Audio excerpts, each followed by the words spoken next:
నమస్తే. Welcome to our channel. Senior journalist Damu Balaji గారు ఉన్నారు. వారితో మాట్లాడదాం. సార్ నమస్తే సార్. నమస్తే.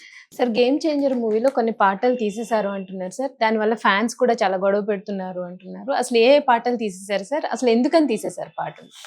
పాటలు తీయలేదండి. ఒక హ్మ్. పాట తీశారు. సో, దాంతో ఇప్పుడు గొడవలయిపోతున్నాయి. Okay sir.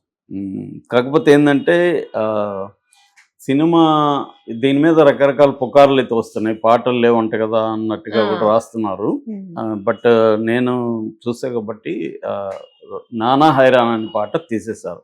'నానా హైరానా ప్రియమైన హైరానా అరుదైన హైరానా' అన్నట్టుగా ఆ పాట లిరిక్ ఉంటది. హ్మ్. అది నిజానికి బాగా హిట్ అయింది. దాదాపు 5,10,00,000 ఇందాక చూస్తే ఓహ్! 5,10,00,000 మంది దాన్ని చూసారు యూట్యూబ్‌లో. హ్మ్. సో, అంత మంచిగా హిట్ అయిందది. 'జరగండి జరగండి నానా హైరే' ఈ 2 హ్మ్. మంచి హిట్ అయినాయి. హ్మ్. అంటే ఆడియో పరంగా కూడా హిట్ అయిన పాటలవి.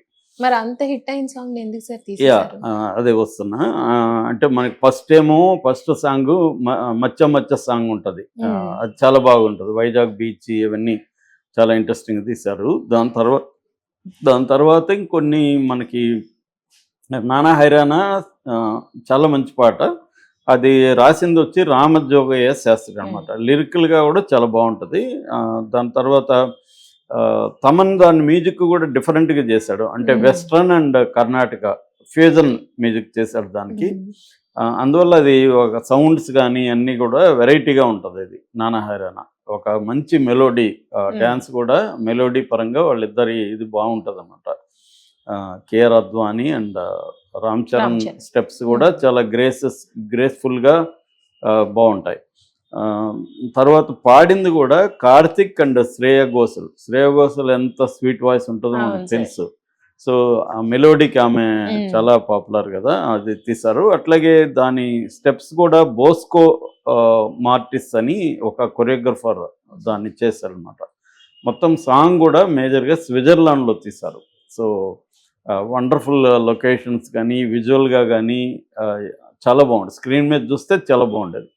కానీ ఇది మేజర్ డిసప్పాయింట్ సినిమాలో ఆ పాట రాకపోవడం. హ్మ్. ఆల్రెడీ ఏందంటే ఈ సినిమాకి బలమేదన్నా ఉన్నాయంటే విజువల్‌గా సాంగ్సే.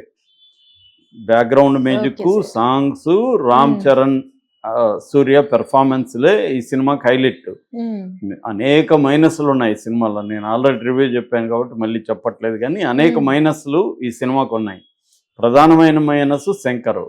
ప్రధానమైన plus 'Ram Charan' performance. 'Ram Charan' performance లేకపోతే ఈ సినిమాను ఒక్కసారి గూడా చూడలేమండి. 'రామ్ చరణ్' పెర్ఫార్మన్స్ కోసమే చూడాలి. ముఖ్యంగా అప్పన్న క్యారెక్టర్‌లో 'రామ్ చరణ్' ఇరగదీశాడు. అలాగే డిఫరెంట్ షేడ్స్ ఉన్న రోల్స్ గూడా దీంట్లో ఉన్నాయి 'రామ్ హ్మ్. చరణ్‌కి'. ఎందుకంటే ఒక ఆర్టిస్ట్‌కి డిఫరెంట్ రోల్సు, ఛాలెంజింగ్ రోల్స్ ఉండడం అనేది చాలా సార్లు లక్ అది. ఎందుకంటే ప్రతిసారి కుదరదు. సో, అలాగా 'రామ్ చరణ్‌కి' దీంట్లో కుదిరింది. అప్పన్న క్యారెక్టరు కంప్లీట్ విలేజ్ బ్యాక్‌డ్రాప్‌లో అది చేయడం. దాని తర్వాత ఐపీఎస్ ఆఫీసర్‌గా ఒక కోపిస్ట్‌గా చేయడం. దాని హ్మ్. తర్వాత మళ్ళీ ఐఏఎస్ ఆఫీసర్‌గా మారడం. మళ్ళీ సివిల్స్ రాసి ఐఏఎస్ అవ్వడం. కలెక్టర్ అవ్వడం. తర్వాత పొలిటీషియన్ క్యారెక్టరు. ఇలాగా అతను డిఫరెంట్ షేడ్స్‌లో చాలా చేశాడు. ఆహ్, కాబట్టి అదే బలం. సాంగ్స్ ఏమో మనకన్నీ గూడా విజువల్‌గా బావున్నాయి ఓవరాల్‌గా. కొంత దోపు పైన కొంత అసంతృప్తి ఉంది గానీ, ఓవరాల్‌గా 'జరగండి జరగండి' సెట్ సాంగ్ గాని, 'రామచ్చ మచ్చ మచ్చ' సాంగ్ గాని, దాని తర్వాత 'అరుగు మీద' చాలా బావుందది. ఓకే. మంచి కాకర్ల శ్యామ్ రాశారు దాన్ని. హ్మ్. 'అరుగు మీద' ఆ సాంగు చాలా బావుంటది. అంటే ఫ్లాష్ బ్యాక్‌లో వచ్చే సాంగ్ అది. అలాగా ఈ 'నానా హైరానా' సాంగ్ గాని పెట్టుండుంటే బావుండేది. హ్మ్. కానీ పెట్టలేదు. దాంతో ఫ్యాన్స్ అంతా గూడా ఒక గోల గోల చేస్తున్నారు. ఎందుకంటే ఆహ్, దాంట్లో బెస్ట్ ఉండేదాన్ని నువ్వు తీసేస్తే ఎలాగని. అవును సార్. దాంతో ఇప్పుడు మేకర్స్ ఒక స్టేట్మెంట్ ఇచ్చారు. అదేందంటే ఈ సాంగు మేమేం కావాలని తీయలేదు. యాక్చువల్‌గా ఆహ్, ఇన్‌ఫ్రారెడ్ కెమెరా ఉపయోగించి ఫస్ట్ టైమ్ ఇండియాలోనే ఈ సాంగ్ తీసాము. హ్మ్. ఇన్‌ఫ్రారెడ్ కెమెరా వల్ల ఒక కొత్త ఫీలింగ్ ఇద్దామనేదే మా ఐడియా. బట్ అర్లియర్‌గా మేము ప్రింట్స్‌లో ప్రాసెసింగ్ చేసినప్పుడు అది ప్రాబ్లమ్ వచ్చింది. అది సరిగ్గా ప్రాసెస్ కాలేదు. దాన్ని మళ్ళీ వేరే దగ్గర చేయిస్తా ఉన్నాము. అందువల్ల లేట్ అయిపోయింది, మేము అనుకోలేదు, కాబట్టి అదైంది, మీరేమీ కంగారు పడకండి, మళ్ళీ మేము యాడ్ చేస్తాము, దీన్ని మేము 14th మీరు చూడొచ్చు, యాడ్ చేస్తాము అనేది చెప్పారు అన్నమాట. అయితే ఇక్కడ డౌట్ ఏమొస్తుంది చాలామందికి అండి, కావాలనే దీన్ని పక్కన పెట్టి మళ్ళీ దీన్ని యాడ్ చేస్తున్నట్టు, ఇంకా మళ్ళీ దీనికోసం వస్తారు కదా కొంతమంది అన్నట్టుగా వీళ్ళు కావాలనే విత్యాలు చేశారు. లేకపోతే ఇవాళ ఉన్న టెక్నాలజీకి వీళ్ళకున్న ఇంత బడ్జెట్లు 400 కోట్లు అంటున్నారు బడ్జెట్, అంత బడ్జెట్లు పెట్టి ప్రాసెసింగ్ ఇప్పటి వరకు చూసుకోకుండా ఉంటారా?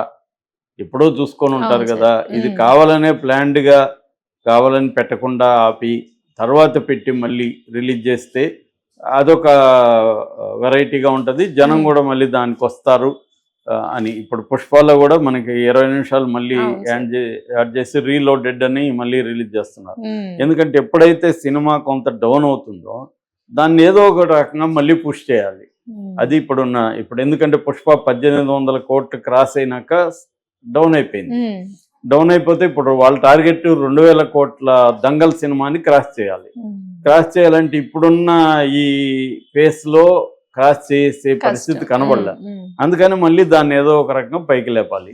అందుకని ఇప్పుడు రీలోడ్ అని మళ్ళీ 20 నిమిషాలు కలిపి కొత్తగా ఉందంట, బాగుందంట అని ఒక టాక్ క్రియేట్ చేసి మళ్ళీ జనాల్ని రప్పించాలి. అది వాళ్ళ ప్లాన్. అలాగా వీళ్ళు కూడా ఏమన్నా సాంగ్ని కావాలని పక్కన పెట్టి దాని తర్వాత ఇప్పుడు మళ్ళీ మేము ప్రాసెస్ చేసాము, ఇప్పుడు 14th నుంచి చూడండి అని మళ్ళీ పెట్టి దీన్ని చేస్తారా? ఎందుకంటే బాగా మిక్స్డ్ టాక్ వచ్చింది ఇప్పుడు సినిమాకి.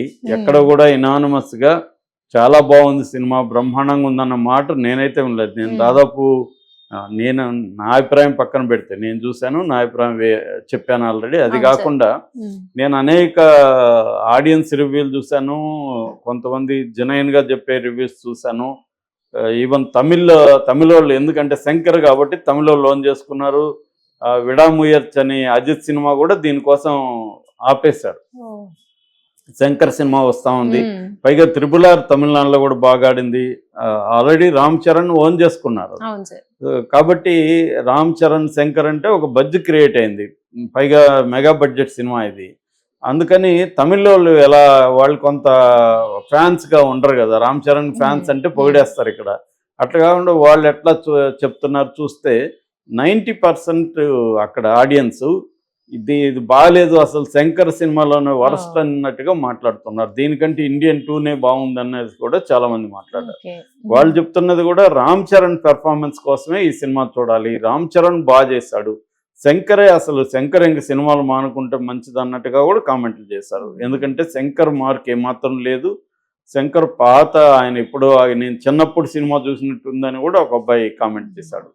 అంటే ఇవాళ నిజానికి శంకర్ చాలా అడ్వాన్స్డ్గా గ్లోబలైజేషన్ తర్వాత వచ్చిన కల్చర్ని ఫస్ట్ టైం సినిమాల్లోకి తీసుకొచ్చింది శంకరే. అంత టైం అహెడ్గా ఉండే శంకరు జీన్స్ కానీ అలాంటి సినిమాల్లో మనం చూస్తే టెక్నాలజీని కూడా ఎలా తీసుకొచ్చాడు. అప్పుడు క్లోనింగ్లో డబుల్ యాక్షన్ అంటే ఎలా ఉండదో మనకు చూపించాడు. అట్లాంటి శంకరు ఇవాళ ఎప్పుడో ఇంకా తనకంటే వెనక్కి వెళ్ళిపోయాడు. సో అలాంటి ఫీలింగ్ ఉందని చెప్తున్నారు. సో శంకర్ ఏమన్నా మార్క్ ఉందంటే ఓన్లీ పాటలే. అది కూడా చాలా మంది కామెంట్ ఏంటంటే 75 కోట్లు పెడితే నేను కూడా తీస్తాను ఎందుకంటే మంచి పాటలు అని అంటున్నారు. సో 75 కోట్లు ఖర్చు పెట్టి మంచి పాటలు అయితే తీశాడు, వర్త్ అయితే ఉంది. ఆ 75 కోట్లు మనకి స్క్రీన్ మీద అయితే వేస్ట్ కాలేదు, అంతవరకు శంకర్ మార్క్ ఉంది. కానీ ఇవాళ పాటలు బాగుండడం, ఫైట్లు బాగుండడం కాదు, మేజర్గా ఏంటంటే కథ, స్క్రీన్ ప్లే, ఈ రెండే అండి పట్టు. అవి ఇంట్రెస్టింగ్ నడిపించాలా, నెక్స్ట్ పర్ఫార్మెన్సెస్ బాగుండాలి. సో ఇవన్నీ బాగుండి కూడా మెయిన్గా కథ, స్క్రీన్ ప్లేలో రొటీన్ దీన్ని ఎంచుకున్నాడు, ఏమాత్రం మార్క్ చేయలేపాడు. శంకర్కి ఏంటంటే గతంలో సుజాత అనే ఒక గొప్ప రైటర్ ఉండేవాడు, సుజాత రంగనాథన్. వాళ్ళ భార్య సుజాత కాబట్టి ఆయన సుజాత పేరు పెట్టుకొని రాశాడు. చాలా అద్భుతమైన పుస్తకాలు రాశాడు, దాదాపు 100 నవల్స్ పైన రాశాడు ఆయన. శంకర్ సినిమాలన్నిటికీ రైటర్ అనమాట.